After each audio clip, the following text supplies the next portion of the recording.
Léo, c'est pas le genre à trembler. 10 ans dans le métier, à ouvrir des serrures, à vider des coffres, à s'évanouir comme une ombre. Un pro, quoi. Ce midi, il est prêt. La villa de Paul Dembélé, un businessman qui pèse lourd, c'est son gros coup. Pendant des semaines, il a observé ce couple comme un faucon. Paul, toujours en costard, enchaîne les réunions dans son bureau en ville. Aïssatou, sa femme, bosse dans une boutique huppée en centre-ville. Leur emploi du temps, Léo le connaît par cœur. À midi, la maison est vide, une fenêtre ouverte sur une montagne de fric. Il saute la clôture, agile, ses baskets frôlant à peine le sol. La serrure de la porte arrière, moins sécurisée, cède en quelques secondes sous ses doigts experts. Il entre, le cœur calme, les sens en alerte. À l'intérieur, c'est un autre monde. Parquet qui brille, meubles en acajou, bijoux qui traînent sur une coiffeuse comme si personne ne s'attendait à un mec comme lui. Léo grimpe à l'étage, direction la chambre. Il commence à remplir son sac, bracelet en or, collier qui scintille. Chaque pièce est un billet pour une vie meilleure. Et puis, un klaxon, un moteur. Une voiture qui s'arrête dans la cour. Léo se fige, le souffle coupé. Qu'est-ce que c'est que ça? Ils sont pas censés être là, pas à midi. Son pouls s'accélère, mais il reste pro.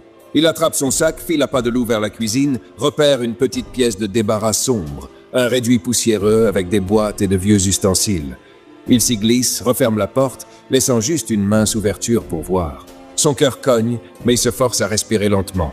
La porte d'entrée s'ouvre. Des talons claquent. C'est Aïssatou, seule.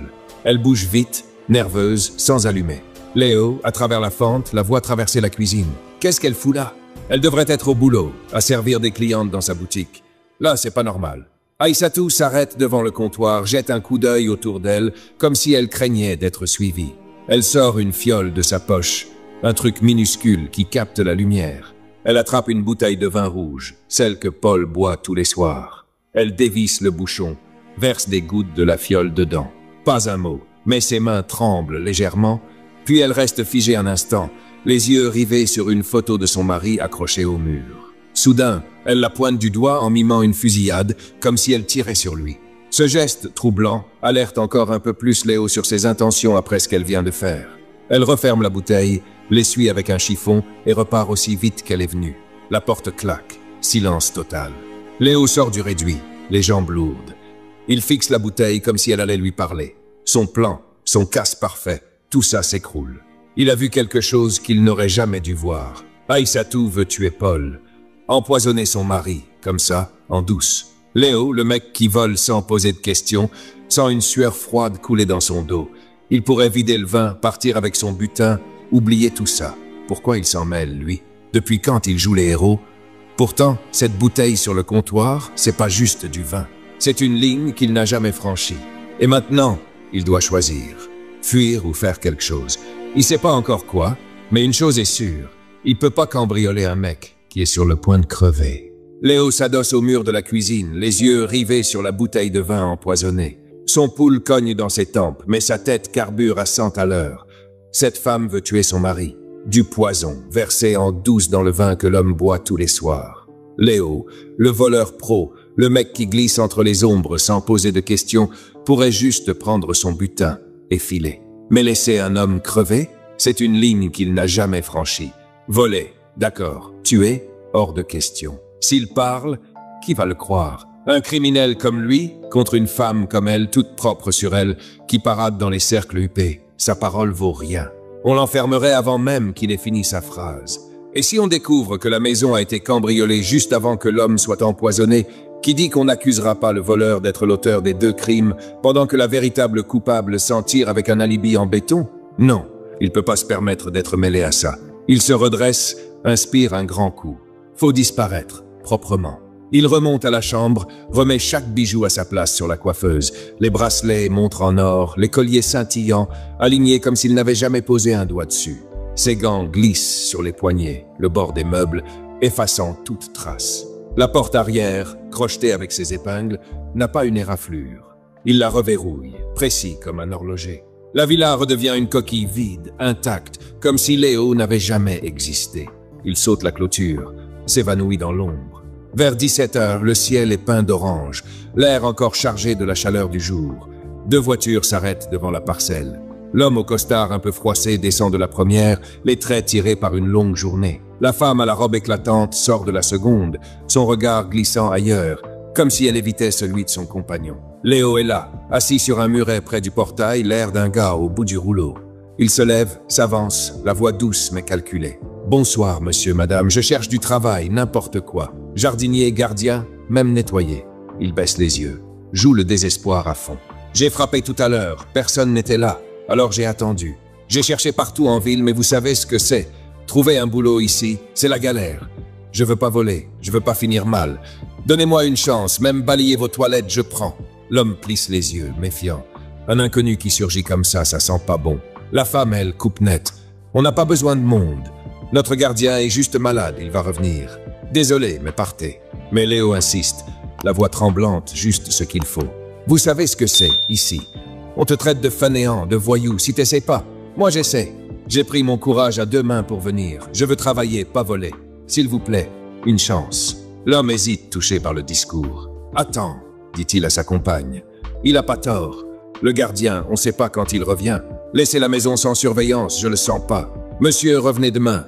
On verra pour un petit boulot. » Léo s'incline, presque à genoux, les mains jointes. « Merci, monsieur, merci 1000 fois. » La femme grogne, son regard brûlant de suspicion. Léo, lui, se précipite pour ouvrir le portail, laissant les voitures entrer.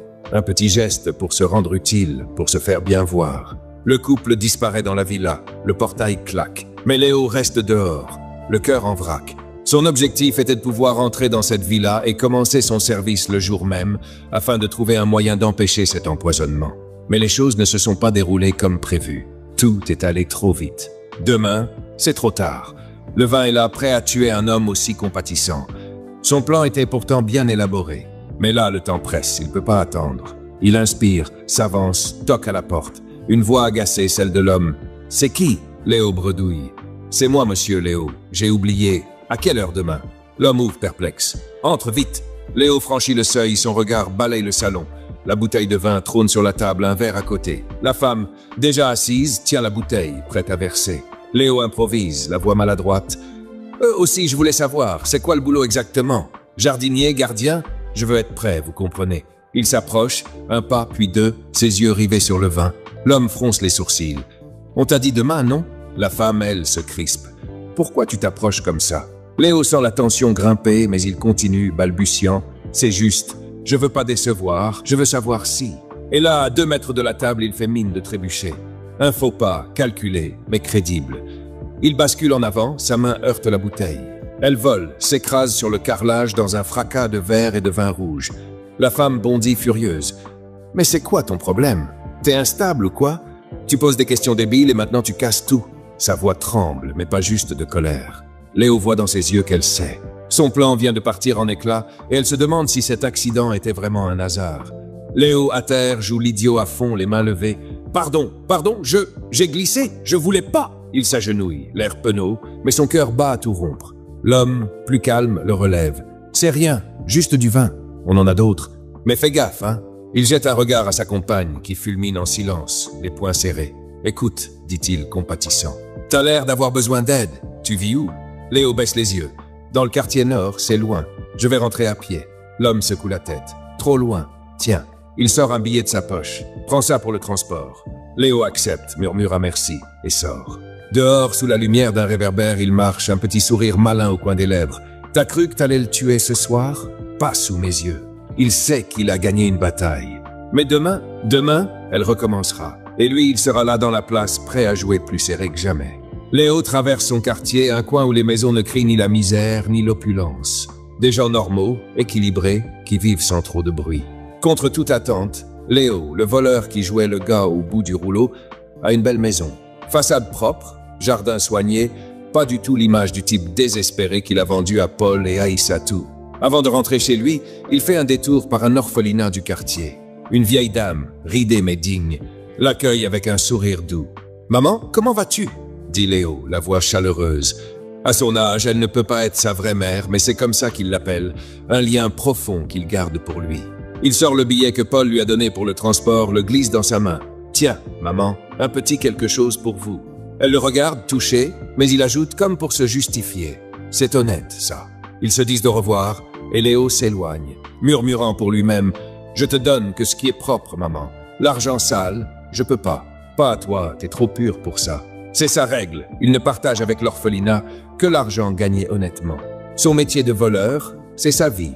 Mais cet argent-là, il le tient loin de cette femme qu'il respecte comme une sainte. Ce billet de Paul, c'est clean.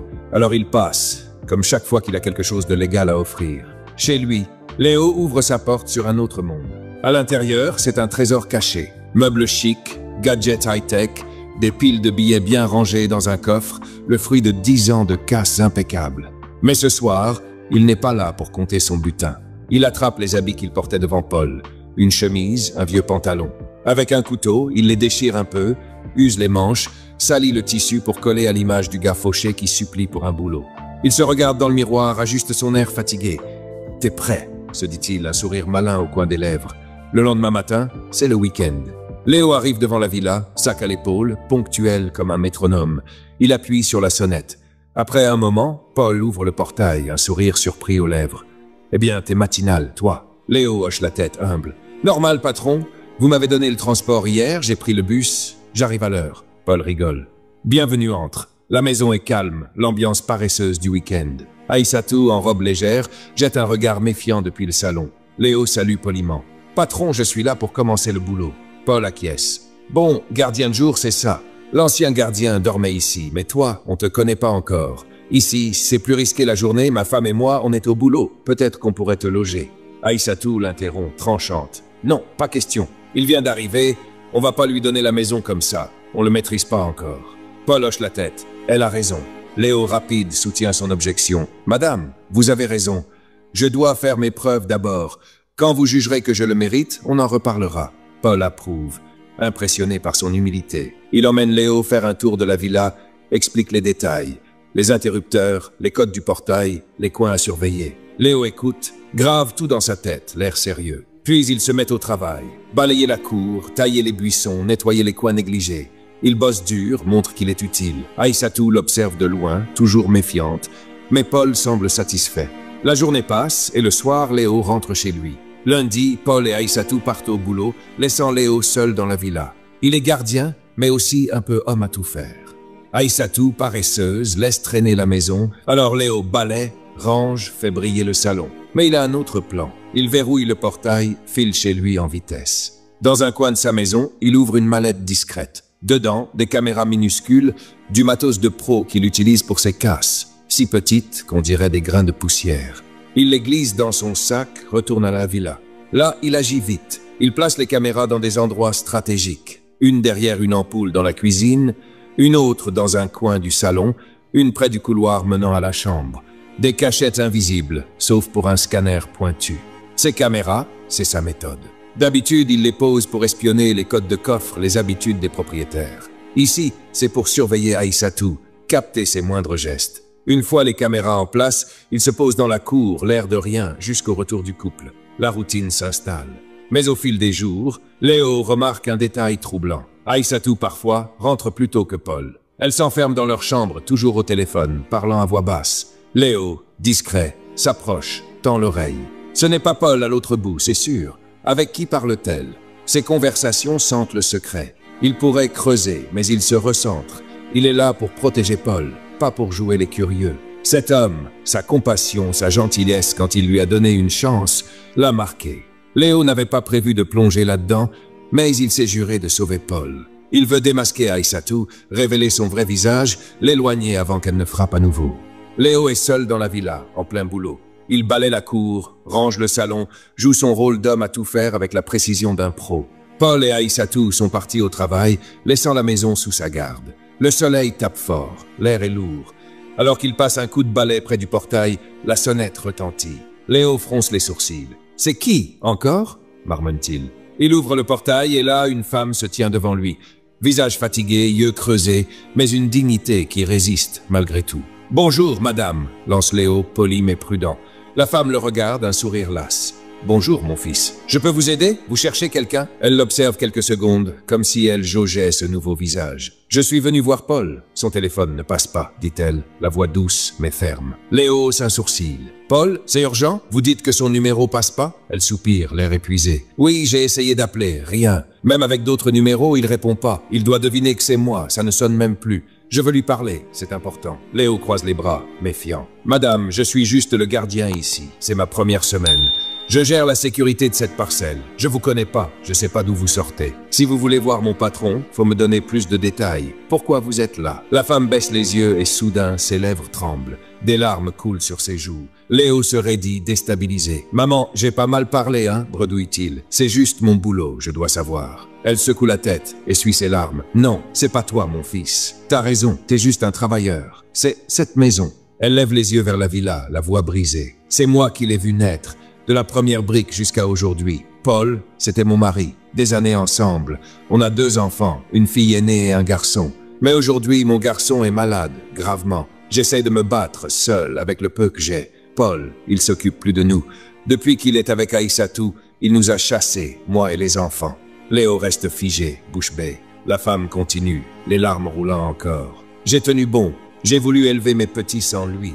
Mais là, la maladie de mon fils, c'est trop. Je peux pas le laisser mourir, pas alors que son père a les moyens de l'aider. Je suis venu supplier Paul. Je veux pas que les gens disent plus tard « T'as laissé ton fils mourir sans rien faire alors que son père était là. » Cette maison, c'était la mienne. Aujourd'hui, je suis une étrangère devant ma propre porte. C'est ça qui me brise. Léo sent son cœur se serrer. Vous êtes sa femme. Mais Aïssatou alors, c'est qui? Elle renifle, amère. Aïssatou, c'était sa maîtresse. Quand on était encore ensemble, elle tournait autour de lui. J'ai tout essayé pour sauver mon mariage, j'ai posé mes règles, j'ai lutté. Mais rien. Paul changeait, il rentrait plus, il faisait ce qu'il voulait. Leur histoire est devenue sérieuse. Aïssatou venait ici, me provoquait, me menaçait. Elle était prête à tout, même à lever la main sur moi. J'ai senti le danger pour moi, pour mes enfants. Paul me répétait « Pars, je t'aime plus, tu m'étouffes ». Alors j'ai pris mes affaires et je suis parti. Peu après, Aïssatou m'a remplacé. Au début, je venais pour les enfants pour demander de l'aide, mais elle me chassait, me menaçait encore. Paul a fini par couper les ponts. Maintenant, il répond plus à mes appels. Mais mon fils, il a besoin de soins. C'est pour lui que je suis là. Léo est sonné. Madame, je savais pas tout ça. Moi, je viens de commencer. J'ai demandé un boulot, Paul a eu pitié, il m'a pris comme gardien. Je croyais qu'Aïssatou, c'était sa femme. Je suis désolé. Il marque une pause. Votre fils, il va comment là? Elle secoue la tête, les larmes revenant. On était à l'hôpital, mais les frais, c'était trop. Ils nous ont renvoyés à la maison avec une ordonnance. J'ai plus de quoi payer. Le traitement, ça marche pas assez vite. J'ai peur que ça empire. C'est pour ça que je veux voir Paul, qu'il fasse quelque chose pour son fils. Léo sent une boule dans la gorge. Il regarde cette femme brisée mais digne et pense à Paul, à sa compassion quand il lui a donné une chance. « Madame, y a personne ici, ni Paul ni Aïssatou. Je suis qu'un gardien. Mais écoutez, moi, j'ai un petit quelque chose pour vous. » Il glisse la main dans sa poche, en sort un billet. Pas grand-chose, mais tout ce qu'il a sur lui. La femme le regarde, surprise. Et là, ses yeux s'arrêtent sur le bracelet à son poignet, un bijou fin, féminin, qui détonne sur ce gardien aux habits usés. « J'aime bien ton bracelet, dit-elle, un faible sourire. Léo baisse les yeux un peu gêné. « Ah, ça? C'est joli, oui. » Elle insiste doucement. « C'est un bijou féminin, non? J'ai une fille, ça lui plairait. » Léo hésite. Ce bracelet, il y tient. C'est personnel. Il ne s'en sépare jamais. Mais face à cette femme, il craque. « Bon, d'accord. C'est pas pour donner, hein, mais je vous le prête. Vous revenez, vous me le ramenez, promis ?» Elle hoche la tête émue. « Je te le jure, mon fils, je te le ramènerai. » Léo détache le bracelet, le glisse dans sa main. « Merci, murmure-t-elle, les yeux humides. Dieu te bénisse. Ce que t'as fait, il le voit. Avec cet argent, je vais acheter des médicaments. » Elle marque une pause. « S'il te plaît, quand Paul rentrera, parle-lui en privé. Pas devant Aïssatou. Sinon, elle fera tout pour bloquer. Aide-moi, je t'en supplie. » Léo acquiesce, sérieux. « Je ferai de mon mieux, promis. » La femme essuie ses larmes, s'apprête à partir. Léo l'arrête. « Attendez, c'est quoi votre nom? »« Moi, c'est Léo. » Elle sourit faiblement. « Mariama. » Ils se disent au revoir, et Mariama s'éloigne, le bracelet serré dans sa main. Léo reste là, le cœur lourd, mais plus déterminé que jamais à protéger Paul et à démasquer Aïssatou. Léo est dans la cour, un balai à la main, en plein boulot dans la villa déserte. Paul et Aïssatou sont partis au travail, le soleil chauffe la parcelle. Soudain, un klaxon retentit. Léo lève la tête, agacé. « C'est qui ?»« Encore » marmonne-t-il. Il ouvre le portail et la voiture d'Aïssatou entre. Elle descend, l'air pressé, et lance « Paul est rentré ?» Léo secoue la tête. « Non, pas encore, madame. » Elle fronce les sourcils, irritée. « Comment ça? Je l'ai appelé avant de partir, il m'a dit qu'il était en route. Comment je suis là avant lui? C'est pas normal. » Elle cogite un instant, gare sa voiture, puis entre dans la maison sans un mot de plus. Léo reprend son balai et retourne dans le salon pour nettoyer. Quelques minutes plus tard, un autre klaxon brise le silence. Cette fois, il reste prudent. Il sort par le petit portail à pied, aperçoit la voiture de Paul et s'approche avant d'ouvrir le grand portail. Paul baisse sa vitre, curieux. « Monsieur, faut que je vous parle avant que vous entriez », commence Léo, la voix basse. « Il y a une femme qui est venue tout à l'heure. Au début, je savais pas qui c'était. J'ai été un peu dur, je lui ai posé des questions, mais elle a fini par pleurer. Elle m'a dit qu'elle était votre ex-femme, Mariama. » Paul se fige. « Mariama? Elle était ici ?» Léo hoche la tête. « Oui, monsieur. Elle voulait vous voir. Elle a dit qu'elle vous appelle, mais vous répondez plus. C'est à cause de votre fils, Moussa. Il est gravement malade. Elle a essayé de se débrouiller seule, mais les frais d'hôpital, c'était trop. Ils leur ont donné une ordonnance pour continuer le traitement à la maison, mais sans suivi. C'est risqué. Elle est venue vous supplier, vous, le père, de l'aider. Elle m'a dit de vous en parler en privé sans Aïssatou, alors je vous le dis ici, dehors. » Paul reste silencieux, le regard dans le vague. « Encore ces histoires, soupire-t-il enfin. Je peux pas partir maintenant, à cette heure-ci, pour aller à l'hôpital. J'ai pas le temps. » Léo insiste, calmement mais fermement. « Elle a dit qu'elle vous a appelé, mais que ça passe pas. » Paul secoue la tête. « Elle peut plus me joindre. J'ai changé de numéro, elle l'a pas, et je compte pas lui donner. Je l'appellerai peut-être demain quand je sortirai. » Léo baisse les yeux, hésite, puis lâche. « Monsieur, j'ai vraiment eu pitié d'elle. J'avais un peu d'argent sur moi. Je lui ai donné pour qu'elle achète des médicaments. » Paul le regarde, surpris. « T'as fait ça ?» Léo acquiesce. « Son histoire m'a touché. Monsieur, je vais vous parler franchement. Moi, j'ai jamais connu mes parents. Ni père, ni mère. Je sais même pas de quelle ethnie je viens, quel nom j'avais à la naissance. Rien. J'ai été recueilli par une vieille dame, que j'appelle maman. Elle m'a raconté que mes parents étaient morts. Elle m'a pris, élevé, envoyé à l'école. C'est grâce à elle que je suis qui je suis. Vous voyez? Alors, je vous le dis, ne laissez pas vos enfants grandir sans père. Votre fils, Moussa, il a besoin de vous. S'il lui arrive quelque chose, ça sera pas bien. C'est votre sang, monsieur. » Paul reste muet, troublé. Après un long silence, il relève la tête. « Léo, t'as jamais connu tes parents ?» Léo secoue la tête. « Non, monsieur. Rien de mon passé, juste cette vieille dame qui m'a sauvé. » Paul baisse les yeux, touché. « Je savais pas que t'avais vécu ça. Bon, tu sais quoi? T'as raison, je peux pas laisser mon fils comme ça. » Léo fronce les sourcils. « Vous allez faire quoi ?» Paul répond. « Ce que t'as dit. Allez voir mon gamin. » Léo secoue la tête, inquiet. « Monsieur, je vous ai informé, mais j'ai pas dit d'y aller maintenant. Aïssatou, elle a entendu votre klaxon. Elle sait que vous êtes là. Elle se demande déjà pourquoi vous traînez. Elle était énervée tout à l'heure. Elle a dit que vous lui aviez dit être en route, mais qu'elle est arrivée avant. Si vous repartez maintenant et que je lui dis que vous êtes allé voir Mariama, ça va mettre le feu entre vous. » Paul soupire. « T'as raison. Si je repars, ça va compliquer les choses. » Léo propose. « Je peux faire quelque chose. Ce soir à 18h, je rentre. Donnez-moi de l'argent et le numéro de Mariama. Je l'appelle, je dis que vous avez envoyé ça pour votre fils. » Paul secoue la tête, catégorique. « Non, Léo, c'est mon fils. Je peux pas déléguer ça. C'est mon devoir. Je vais rentrer, parler à Aïssatou, et après, j'irai le voir. » Paul entre dans la maison, salue Aïssatou qui l'attend, l'air tendu. « T'as traîné dehors, pourquoi? Où est ta voiture ?» Paul répond calmement. « Elle est dehors. Mariama était ici, elle a laissé un message à Léo. Notre fils Moussa est malade, gravement. Elle a besoin d'aide, c'est pour ça qu'elle est venue. Je l'ai manqué, mais je dois aller le voir à l'hôpital. » Aïssatou se raidit, pas du tout d'accord. « À cette heure-ci, t'arrives à peine, t'as pas mangé. Les hôpitaux, c'est plein de microbes, tu peux attraper quelque chose si tu pars le ventre vide. Pourquoi pas demain ?» Paul secoue la tête. « Non, je dois y aller aujourd'hui. Je voulais juste t'informer. » Aïssatou accepte à contre-cœur, le regard sombre. Paul sort, remercie Léo encore une fois, monte dans sa voiture et file vers l'hôpital.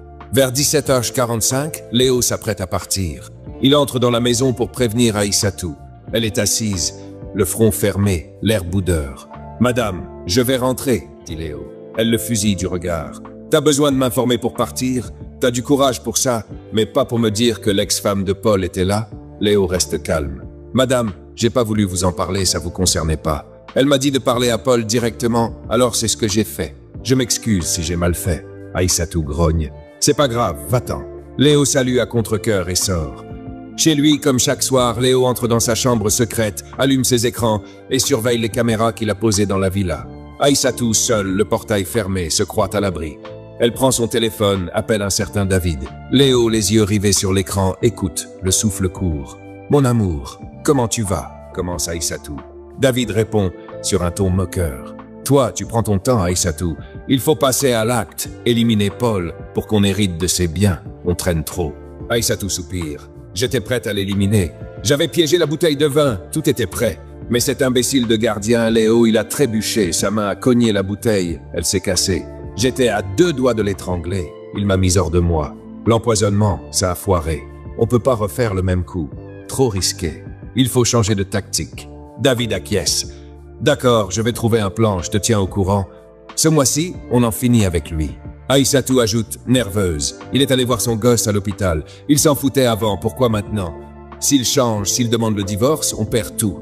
Moi, je suis sa femme, on est mariés, mais faut agir vite. David la rassure. « T'inquiète pas, je planifie tout, je te recontacte. » Il raccroche. Léo, les yeux écarquillés devant ses écrans, n'en croit pas ses oreilles. Aïssatou veut passer à l'étape supérieure, avec un nouvel homme, David, son amant. Il prépare un autre plan pour tuer Paul, mais Léo n'a pas encore les détails. Pendant ce temps, Paul arrive chez Mariama. Il frappe à la porte. Mariama ouvre, surprise. Il découvre leur fils Moussa, 15 ans, allongé, faible, et leur fille Aminata, 19 ans, assise à ses côtés. Paul n'a besoin que d'un regard sur le visage blême de Moussa pour dire « Non, ça ne va pas, on va à l'hôpital ». Il embarque Mariama, Aminata et Moussa dans sa voiture, les conduit à l'hôpital et paie tout, le lit, le traitement, même la nourriture. Mariama, émue, lui dit « Ton nouveau gardien, Léo, il est gentil. Il m'a donné de l'argent pour acheter les premiers médicaments de Moussa aujourd'hui. Que Dieu le bénisse. » Paul acquiesce, touché par les conseils de Léo et ses propres erreurs passées. Il donne plus d'argent à Mariama, lui demande de veiller sur les enfants et promet de rester en contact. Tard dans la nuit, Paul revient à la maison. Il klaxonne à plusieurs reprises, appelle Aïssatou, déjà couchée, de mauvaise humeur. Elle se traîne pour aller ouvrir le portail et Paul entre, épuisé mais déterminé. Ce soir-là, Léo, chez lui, décide de passer à la vitesse supérieure. Dans sa chambre secrète, il ouvre une mallette remplie de gadgets high-tech. Il en sort un traceur GPS, un micro discret et quelques autres outils qu'il glisse soigneusement dans son sac. Il se prépare avec minutie, comme le voleur pro qu'il est, planifiant un coup. « Faut que je sois prêt », murmure-t-il, les yeux rivés sur son matériel. Demain, il ira plus loin pour démasquer Aïssatou. Le lendemain matin, Léo arrive à la villa très tôt, bien avant l'aube. Il entre dans la parcelle, commence ses travaux habituels. Balayer la cour, ranger le salon, l'air de rien. Aïssatou sort bientôt, pressée, sa robe impeccable. « Léo, lave ma voiture avant que je parte », ordonne-t-elle. Léo acquiesce, attrape un seau et une éponge et se met au travail. Pendant qu'il nettoie les vitres, il glisse discrètement un traceur GPS sous le châssis de la voiture et un micro minuscule à l'intérieur, bien caché.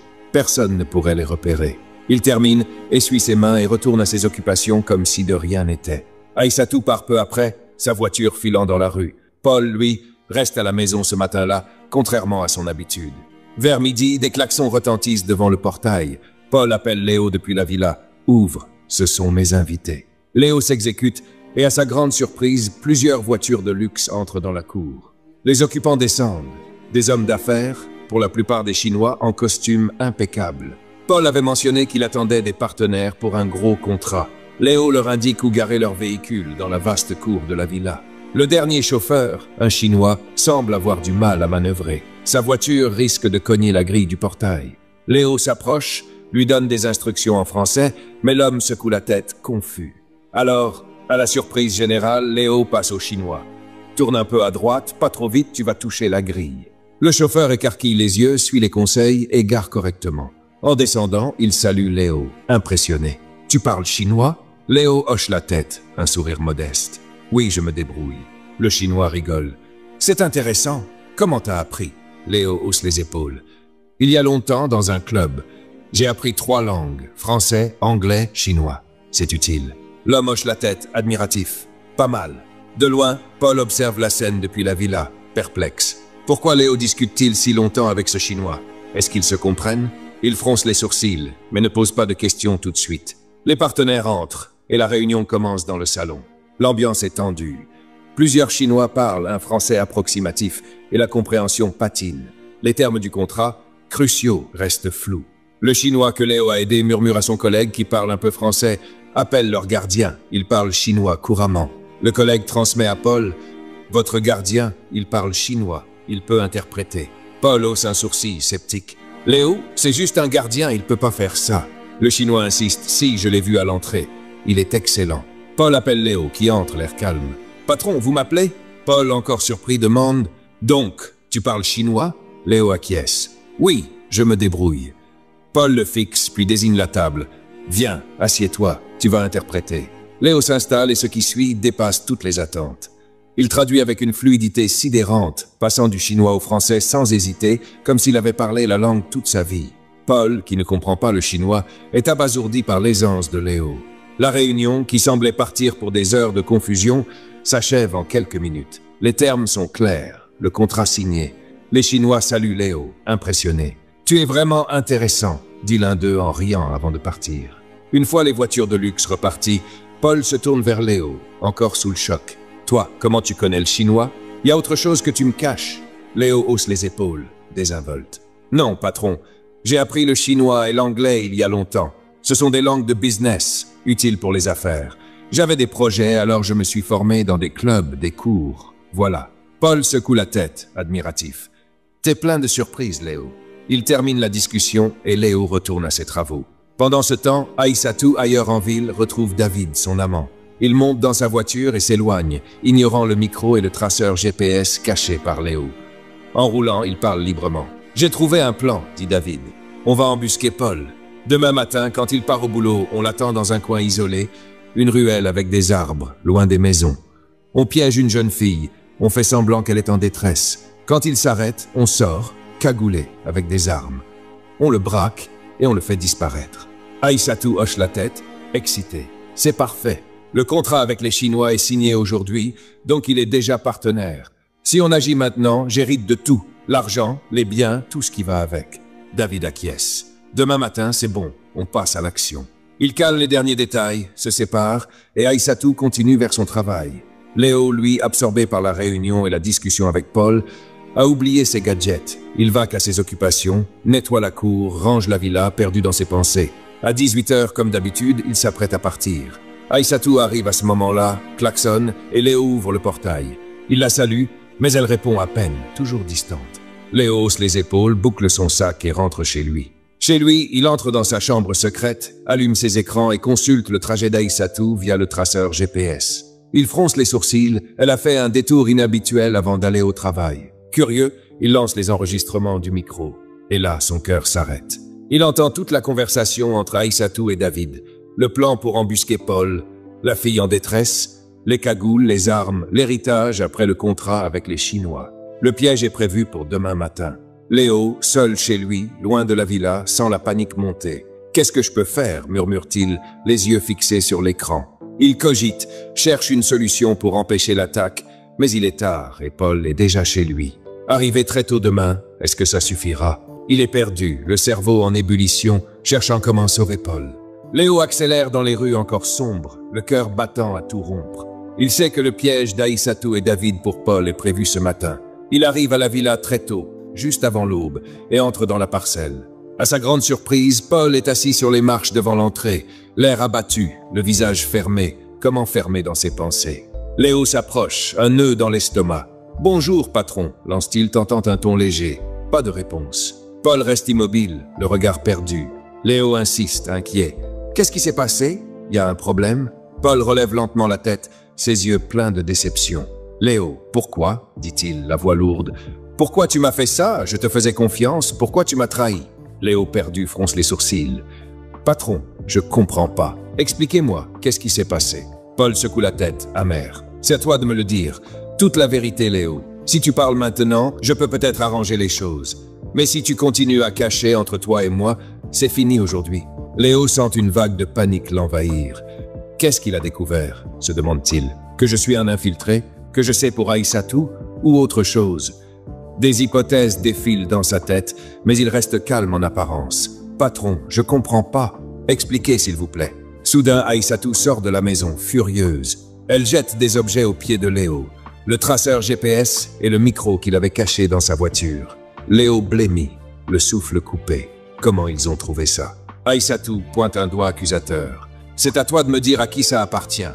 Hier, c'est toi qui as lavé ma voiture. » Quand je suis arrivé au travail, un ami m'a dit qu'il avait détecté un traceur GPS avec un appareil qu'il utilise souvent. Ça m'a intrigué. Je lui ai dit de fouiller, et il a trouvé ce micro. T'es le seul à avoir touché ma voiture avant que je parte. Alors explique. Léo baisse la tête, honteux, le cœur lourd. Patron, c'est moi, avoue-t-il, la voix tremblante. J'ai mis ces gadgets, mais j'ai mes raisons.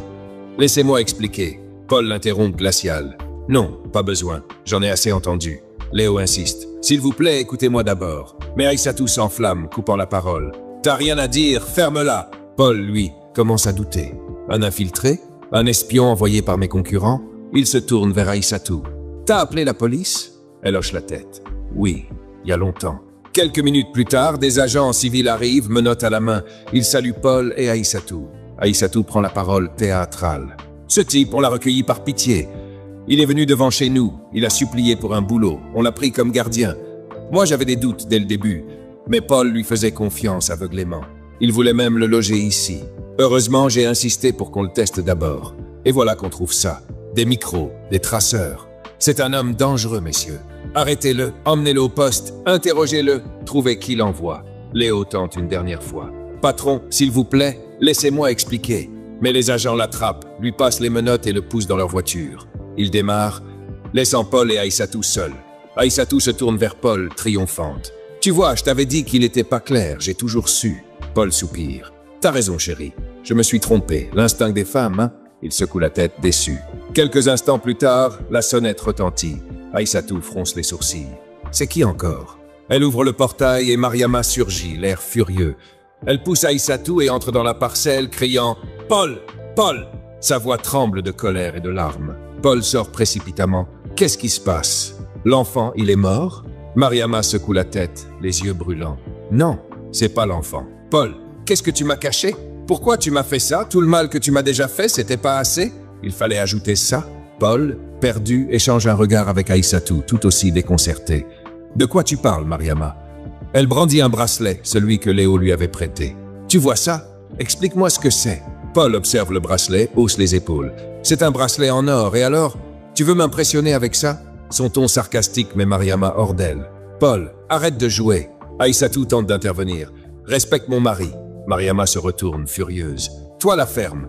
Si tu veux pas que je te règle ton compte maintenant, reste dans ton coin. Ce qui se passe, ça te concerne pas. T'as fait assez de dégâts, Aïssatou. Aïssatou, choquée, recule. Elle n'a jamais vu Mariama dans cet état. D'habitude faible et pleurnicharde, elle est aujourd'hui une tempête. C'est pas mon problème, murmure Aïssatou. Paul, gère ton histoire. Elle se retire. Mariama reprend, les larmes aux yeux. Quand je suis venu ici, j'ai vu ce bracelet au poignet de ton gardien. Je l'ai trouvé joli, je lui ai demandé. Il m'a dit que c'était important pour lui, mais il me l'a prêté pour Aminata. Il m'a fait promettre de le rendre. Ce matin, Aminata feuilletait un vieil album. Elle a vu une photo de nous, Paul, avec notre premier fils, Isaac, quand il avait 2 ans. Il portait ce même bracelet au cou. Aïssatou, depuis le coin où elle s'est retirée, intervient perplexe. C'est qui Isaac? Paul, la gorge serrée, répond « Isaac, c'était notre premier fils. À ses 2 ans, il avait disparu. On l'a jamais retrouvé. » Mariama poursuit, la voix brisée. Quand Aminata m'a montré la photo, elle a dit « Maman, ce bracelet ressemble étrangement à celui sur votre photo avec Isaac. Tu ne trouves pas, non ?» Et dès que j'ai revu la photo, je m'en suis souvenu.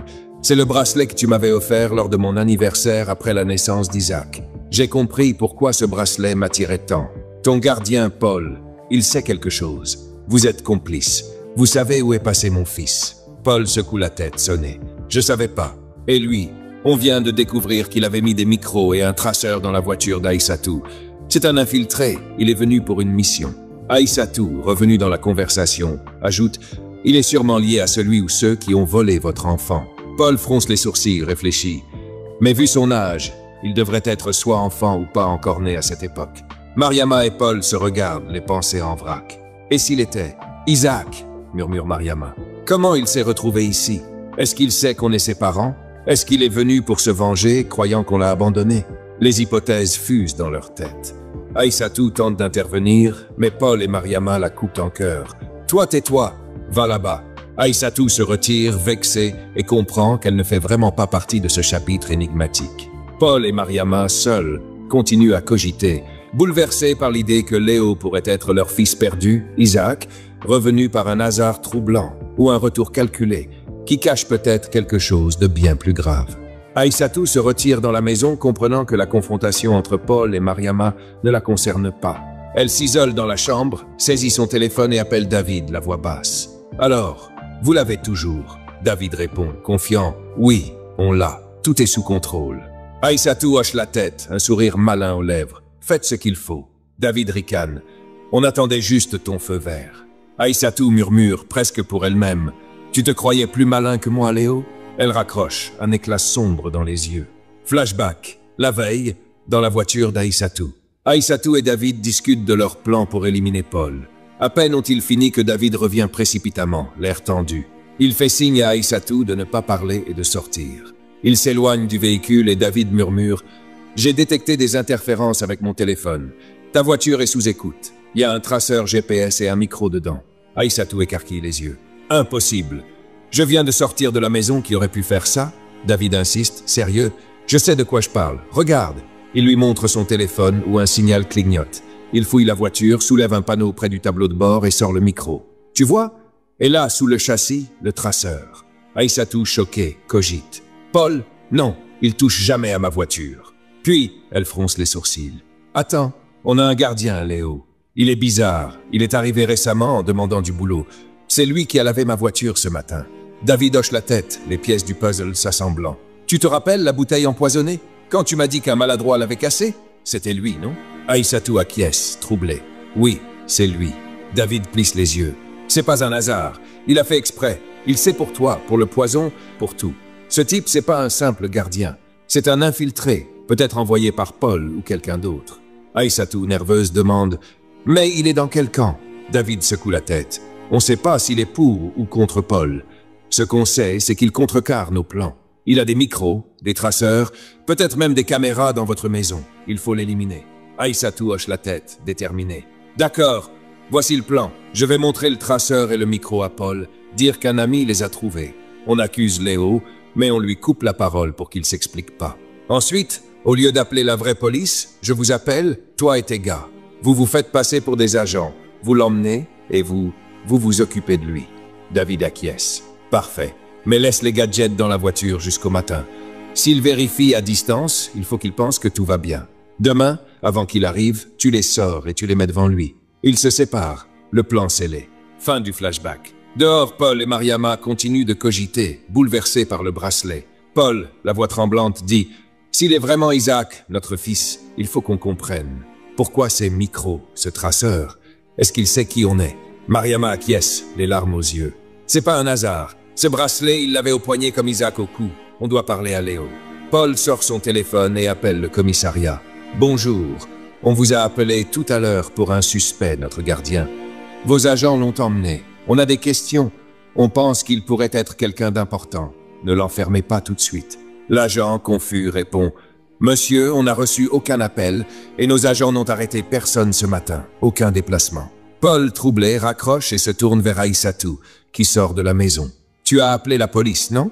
Ils disent qu'ils n'ont rien reçu. » Aïssatou balbutie, nerveuse. « Mais j'ai appelé. Tu as vu les agents. » Paul, furieux, insiste. « Quelle police? Mariama, toi et moi, on monte dans la voiture. Si t'es complice de quelque chose, on va à la vraie police. » Aïssatou, paniqué, avoue. « D'accord, je dis la vérité. J'ai pas appelé la police. J'ai appelé des gens qui interrogent bien, qui font du beau travail. Je me suis dit que la police, ils allaient juste l'enfermer, pas chercher la vérité. » Paul, hors de lui, crie « Qui sont ces gens? Tu les connais comment? Montre-les-moi. » Aïssatou, acculé, murmure « D'accord, on y va. » Paul et Mariama montent dans la voiture, Aïssatou avec eux, en route pour l'endroit où David et son équipe ont emmené Léo. Aïssatou sait que David est bien équipé et elle improvise, pensant qu'une fois sur place, il pourrait se débarrasser de Paul, une pierre deux coups. Pendant ce temps, Léo est au bord d'un fleuve, entouré de David et de ses 3 complices. Il lui enlève les menottes, mais l'ambiance est lourde. David ricane. « T'as été brave, monsieur. T'as essayé de nous mettre des bâtons dans les roues, mais aujourd'hui, c'est fini pour toi. » Léo, désespéré, tente de s'expliquer. « Non, s'il vous plaît, pourquoi vous faites ça? J'ai fait quoi ?» David, menaçant, répond « Toi, t'es qui? Des micros, des traceurs. T'es là pourquoi? Dis la vérité, t'es déjà mort. » Léo, le dos au mur, avoue « Je suis un voleur professionnel. J'étais venu pour cambrioler la villa, mais la femme, Aïssatou, est rentrée tôt. Je me suis caché et j'ai vu qu'elle mettait du poison dans le vin. J'ai compris qu'elle voulait tuer son mari. Je suis voleur, pas tueur. Je pouvais pas laisser ça arriver. Si Dieu m'a fait voir ça, c'est pour que je fasse quelque chose. David ricane. Toi, tu parles de Dieu? T'es voleur. Et tu veux la rédemption? Pas de paradis pour toi, mon frère. Léo insiste. J'ai mon code. Je tue pas. Si j'étais parti avec le butin, on m'aurait accusé du meurtre. Le vrai coupable se serait tiré. J'ai infiltré la maison pour protéger cet homme. Il a été gentil avec moi. Il m'a donné une chance. J'ai voulu aller jusqu'au bout. David secoue la tête. Trop tard, t'es fini. D'où viennent ces gadgets? T'es pas un simple gardien. Léo répond. Je les ai achetés en Chine. Je voyage là-bas, je fais du business. J'ai passé des années en Chine. J'ai appris le chinois, les arts martiaux, le kung-fu. David et ses complices se regardent, soudain tendus. Du kung-fu? Murmure l'un d'eux, chargeant son arme. Léo, sentant l'ouverture, sourit. Chine, kung-fu, mâchoire fracassée, tu vois ce que je veux dire. Avant que David ne réagisse, Léo bouge avec une rapidité fulgurante. Il arrache l'arme à David, le prend en otage et pointe le pistolet sur sa tempe. « Dites à vos gars de poser leurs armes, crétins !» crie-t-il. Les complices hésitent, mais Léo arme le pistolet. David, paniqué, hurle « Posez les armes !» Ils obéissent, puis Léo leur ordonne de les balancer dans le fleuve. Léo, à son tour, jette celle de David à l'eau et relâche son otage. « T'es foutu !» grogne David. Léo sourit. « T'es sûr ?» Les complices se jettent sur lui, mais Léo, expert en kung-fu, les neutralise en quelques coups précis. Poing, pied, mouvement fluide. Il les met à terre, les attache avec des cordes trouvées dans leur véhicule et les traîne près de la voiture. Il s'assoit à côté, attendant calmement. Il sait qu'Aïssatou finira par venir. Le téléphone de David sonne. Léo regarde. C'est Aïssatou. Réponds, ordonne-t-il. Dis que t'es OK, que je suis neutralisé et que vous l'attendez. Si tu déconnes, t'es dans le fleuve. David, attaché, obéit, la voix tremblante. Tout est OK. La cible est neutralisée. On t'attend. Aïssatou répond. J'arrive. Léo reprend le téléphone, se poste près du véhicule et attend, prêt à affronter Aïssatou, tandis que Paul et Mariama approchent avec elle, ignorant tout du piège. Lorsqu'ils descendent de la voiture, ils remarquent immédiatement une atmosphère inattendue. Paul, intrigué, demande « Mais qu'est-ce qui se passe ici ?» À ce moment, Léo se lève. Il se rapproche avec un air confiant, très différent du gardien à l'air poli et faible qu'il avait chez lui. Désormais, devant lui se tient l'expert criminel, le voleur professionnel. Il faut demander à ta femme. C'est elle qui a orchestré tout ça. Paul se tourne vers Aïssatou, confus. Mais Aïssatou, de quoi est-ce qu'il parle? Aïssatou fait mine de nier. Léo intervient fermement. « Eh madame, calmez-vous. Moi je suis venu chez vous, j'avais un objectif. » Paul insiste. « Quel objectif ?» Léo répond calmement. « Normalement, je ne fais pas ça. En vérité, je m'étais introduit dans votre maison pour voler. Je suis un voleur professionnel. Avant ça, j'avais mené des enquêtes, espionné votre emploi du temps. Je savais que toi, tu partais au travail et qu'elle allait à la boutique. Ce jour-là, quand je suis entré dans votre maison, je ne m'attendais pas à ce que ta femme revienne plus tôt. Je me suis caché et je l'ai vue mettre du poison dans le vin rouge. Et là, j'ai compris qu'elle voulait t'assassiner. Moi, j'ai un code d'honneur. Je vole, mais je ne tue pas. Et je vole seulement les hommes riches comme toi. Voilà pourquoi, quand j'ai vu ça, j'ai décidé de faire quelque chose. » Mariama explose, choquée. « Quoi? Tu voulais tuer le père de mes enfants? Toi ?» Paul et Léo tentent immédiatement de la calmer. « Calmez-vous d'abord, madame. Je finis. Voilà pourquoi je suis revenu plus tard en demandant du boulot. Ce jour-là, si tu n'avais pas accepté que je travaille pour vous, je ne sais même pas si tu serais encore vivant aujourd'hui. C'est ton bon sens? Ta pitié envers ma situation qui t'ont sauvé en quelque sorte. Parce que si elle a hésité à faire autre chose, c'est peut-être à cause de ma présence. Mon véritable objectif en revenant était de te protéger. Je voulais te permettre de découvrir toi-même qui était réellement ta femme, mais je n'avais jamais trouvé l'occasion de te le dire clairement. En travaillant avec vous, je me suis habitué à cette vie. J'avais même mis des caméras et des micros dans la maison. C'est comme ça que j'ai récemment découvert leur plan. Ils avaient prévu aujourd'hui de te tendre une embuscade pour t'assassiner. J'ai placé le micro et le traceur dans la voiture après avoir entendu ta femme discuter avec son complice, ce faiblard que j'ai neutralisé avec ses hommes. Mais bizarrement, ils ont découvert les gadgets et je suis sûr que c'est eux qui l'ont aidé. Paul, abasourdi, se tourne vers sa femme. « Quoi? C'est vrai ça, Aïssatou? Tout ce qu'il raconte ?» Aïssatou baisse simplement la tête. Léo ajoute alors « Oui, monsieur Paul, c'est exactement ce que j'essayais de vous dire ce matin. Vous ne m'avez pas donné l'occasion de m'expliquer et vous m'avez livré à ces gens. Si j'avais été faible, je serais déjà mort au fond du fleuve. Ce ne sont même pas de vrais agents. Ta femme t'a manipulé. Elle voulait juste ta mort pour récupérer ta richesse. Le monsieur que vous voyez là, c'est David, son amant. C'est lui qu'elle considère comme son vrai mari, pas toi. Peut-être que tu es trop vieux pour elle. Dans la vie, il faut savoir ce que vous faites. Vous avez une très belle femme, Mariama. Vous avez 2 enfants. Et vous avez choisi d'être avec une sorcière comme elle, risquant ainsi de perdre votre vie. Paul reste bouche bée. Léo conclut alors fermement « Je pense que j'ai fait mon travail. Maintenant, vous connaissez la vérité. Je crois que vous allez faire ce qu'il faut. » Paul réagit, encore troublé. « Ah oui, non, mais c'est pas croyable. En tout cas, tu vas aller à la police. Je vais appeler la police immédiatement. » Léo répond calmement. « Non, ce n'est pas la peine. C'est déjà fait. Ils sont en route. Ils vont arrêter ces 4 criminels là-bas. Ta femme aussi fait partie du groupe. » Paul hésite. « Mais comment sauront-ils qu'elle est complice? Ne t'en fais pas, j'ai toutes les preuves. Les enregistrements, tout ça. » Léo sort une clé USB de sa poche et la remet à Paul. « Voilà, donne-leur ça. Ils auront tout. Vidéo, appel, échange. Tout est dedans. » Paul le regarde intensément. « Mais toi, tu es qui réellement? Pourquoi tu as fait tout ça? Je voulais juste te protéger au début, mais tu as été gentil avec moi. J'ai voulu aller jusqu'au bout. Et maintenant, c'est fait. » Léo se tourne alors pour s'en aller. Paul l'interpelle, surpris. « Mais là, tu vas où? »« Monsieur, je rentre chez moi. Je n'ai jamais été gardien. Je l'étais seulement pour toi. Et je ne suis ni pauvre ni malheureux comme je te l'ai fait croire. Tu as remarqué que je parle anglais, que je parle chinois. Tu comprends maintenant? » Paul acquiesce. « Ah oui, je vois maintenant. » Mariama intervient doucement, intriguée. « Attends, attends !» Léo sourit chaleureusement. « Ah, maman, comment allez-vous? L'enfant va bien? Oui, ça va. Mais le bracelet que tu m'avais donné... Ah oui, je me rappelle. Votre fille l'a aimé, non? Oui, mais on a des questions. » Soudain, Aïssatou tente de s'enfuir. Léo ordonne immédiatement. « Madame, ne bougez pas. Si vous bougez, je vais vous abattre. » Il attrape Aïssatou, l'attache près de ses complices et la fait asseoir. « Attendez ici. La police va gérer votre compte. » Puis, se tournant à nouveau vers Mariama. « Alors, maman, vous disiez quoi? » Mariama explique lentement l'histoire du bracelet de leur fils Isaac, disparu depuis 23 ans. Léo écoute attentivement puis répond catégoriquement. « Non, madame, vous vous trompez. Ce bracelet-là, c'est le mien depuis longtemps. Mes parents sont morts. Ce n'est qu'une coïncidence. » Paul et Mariama tentent d'insister, mais Léo tranche net. « Je suis désolé, ce n'est pas moi. Alors, vous me remettez le bracelet comme promis ou pas.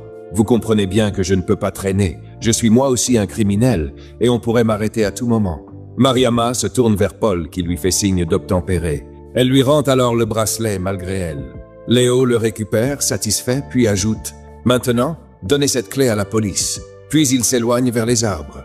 Quelques instants après, la police arrive. Paul leur remet la clé USB. Ils embarquent immédiatement Aïssatou et ses complices, promis désormais à la prison à vie. Mariama reste assise près du fleuve, pleurant doucement, consolée par Paul, tandis que Léo disparaît définitivement dans l'ombre, emportant avec lui ses secrets. Après les bouleversements du fleuve, Paul et Mariama quittèrent les lieux dans un silence ému. En rentrant chez Mariama, Paul sentit une profonde culpabilité monter en lui. Arrivé devant ses enfants, ses yeux s'humidifièrent, réalisant tout ce qu'il avait failli perdre. Ce soir-là, après avoir longuement demandé pardon à Mariama et aux enfants, Paul leur proposa de revenir vivre à la maison familiale. Mariama accepta avec émotion. Le lendemain, déterminé, Paul organisa lui-même leur retour dans leur ancienne demeure. Quant à Aïssatou, David et leurs complices, ils furent rapidement jugés. Paul, grâce à son influence, veilla personnellement à ce qu'il soit condamné à perpétuité. Quelques jours après, dans son appartement, Léo était assis pensivement, fixant son bracelet. Les paroles de Mariama hantaient son esprit. Serait-il vraiment Isaac, cet enfant perdu il y a 23 ans? La question le tourmenta si profondément qu'il décida d'aller voir celle qu'il considérait comme sa mère adoptive, maman Esther, la vieille dame qu'il avait recueillie à l'orphelinat. Face à elle, Léo, avec une sincérité bouleversante, raconta tout. Son passé de voleur, ses raisons de voler uniquement les puissants, et surtout les événements récents qui l'avaient mené à sauver Paul, potentiellement son véritable père. La vieille dame écouta avec attention, puis leva lentement les yeux au ciel, en signe de gratitude. « Maman, pourquoi remercies-tu le ciel ?» interrogea Léo. « Parce que le moment que j'ai toujours espéré est enfin arrivé. Il y a certaines vérités que je t'ai cachées, mon fils. Maintenant, il est temps que tu rencontres ces personnes pour en avoir le cœur net. » Léo hésita, confiant qu'il prévoyait de partir en Chine pour éviter des ennuis judiciaires. Mais maman Esther insista doucement. « Si tu me considères vraiment comme ta mère, emmène-moi voir ces gens. J'ai besoin de leur parler, mon fils. » Il céda à sa requête. Lorsqu'ils arrivèrent chez Paul, ce fut la fille aînée qui leur ouvrit la porte. Léo fut soulagé de voir la famille réunie à nouveau. Paul et Mariama sortirent précipitamment en apprenant sa présence. Les retrouvailles furent émouvantes mais courtes, car maman Esther prit rapidement la parole. Elle leur expliqua brièvement comment, il y a 23 ans, un inconnu, visiblement troublé, lui avait signalé la présence d'un bébé abandonné près d'une poubelle. Lorsqu'elle trouva l'enfant, son apparence soignée l'avait tout de suite frappée. Ce bébé n'était clairement pas issu d'un milieu modeste. Autour de son cou, le fameux bracelet. Elle l'avait gardé précieusement avec une photo du bébé prise ce jour-là, espérant secrètement retrouver un jour ses vrais parents. Elle sortit alors la photo et la tendit à Mariama. À peine celle-ci l'avait-elle vue qu'elle éclata en sanglots. « Mon Dieu, c'est Isaac !» Mariama courut dans sa chambre et revint avec de vieilles photos de famille. La ressemblance était indéniable. Les mêmes traits, le même collier. Léo comprit alors pleinement l'ironie du destin. Il était entré dans cette maison pour voler, mais son instinct lui avait fait sauver celui qui était son père biologique. Submergé d'émotion, il se leva et prit Mariama dans ses bras. « Maman », murmura-t-il, la voix étranglée par l'émotion. Paul, les yeux humides, les rejoignit dans cette étreinte, ainsi que leurs autres enfants et maman Esther. C'était enfin la réunion tant espérée. Quelques heures après ces retrouvailles bouleversantes, Léo prit finalement la parole. « Je suis heureux d'avoir enfin retrouvé mes racines. Mais à cause de mes erreurs passées, je dois partir quelque temps, loin d'ici. Je veux changer de vie, mais je dois d'abord me faire oublier. Je vais retourner en Chine pour 1 an. Ensuite, je reviendrai auprès de vous. » Mariama tenta de le retenir. « Mais tu ne peux pas rester avec nous dès maintenant ?»« Pas encore, maman. Mes anciens actes me rattraperaient. Je dois partir pour mieux revenir. Mais avant ça, laissez-moi renforcer votre sécurité pour ne plus jamais vivre ce que vous avez vécu. » Les jours suivants, Léo sécurisa entièrement la villa. Caméra intelligente, clôture électrique, système connecté qu'il pourrait contrôler à distance. Il demanda aussi à maman Esther d'y emménager définitivement, à la grande joie de toute la famille. Lorsque tout fut terminé, Léo embrassa ses parents et ses nouveaux frères et sœurs. Ému mais déterminé, il leur fit une promesse sincère. « Vous m'avez tellement manqué sans que je le sache. Je vous reviendrai vite, et cette fois pour toujours. » Puis, sans un regard en arrière, il disparut vers une nouvelle vie. C'est ainsi que se termina leur histoire, par une famille retrouvée et un homme changé à jamais, prêt à devenir ce qu'il avait toujours été destiné à être.